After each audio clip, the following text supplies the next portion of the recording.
Hiya Kerry, really good session today. Hope you found it beneficial. Just going to run through a couple of things now that we discussed in the session. Number one, the grip. You need to make sure that your hands are together.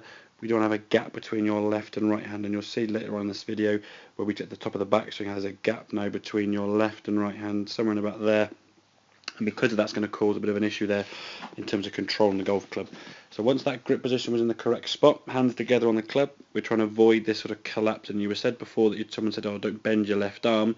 The reasons you were actually bending, you got to about here where you try to keep your arms straight, and eventually the club has to at some point go up over your head. Now it can either come from the hinge of the wrists or the bend of the arm. What was happening was, in an attempt to try and keep everything straight, the arms then just gave way, and we can see now at the top of the backswing you've created pretty much a sort of 90-degree angle there with your left arm. Now because of this, you've shortened or narrowed the width of the swing.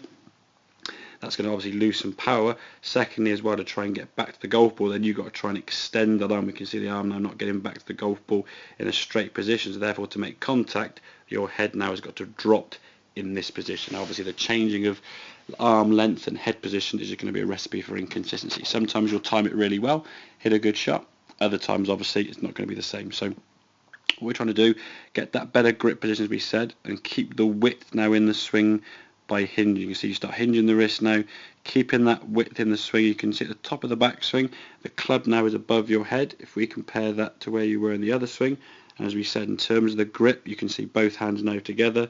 In comparison there to that one on the left, there's a bit of a gap. You can see obviously your left thumb is visible, and also the gap there between both hands. So much better position on the right hand side, keeping the width there in the swing.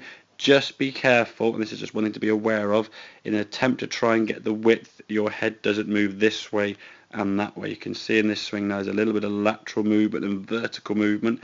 I don't mind that amount, the amount you've got here, but any more than that in an attempt to try and get that arm a bit wider could result in some issues there in the contact. So keep the width in the swing, and by doing this now you're going to create a lot more power. So from the top of the backswing, you can just think about just hitting the golf ball now, nothing else to worry about. Good rotation of the body, great strike as we can see, and right the way through to a full swing, obviously up onto that right toe, and the body position now all over that left foot, all your weight now gone through to the target.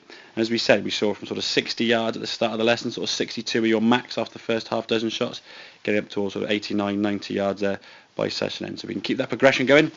I'm sure you'll find the ball a lot further, and that 100-yard mark will be something you'll achieve in no time at all. So hope that all makes sense. Any questions, obviously give me a shout, and I'll see you soon.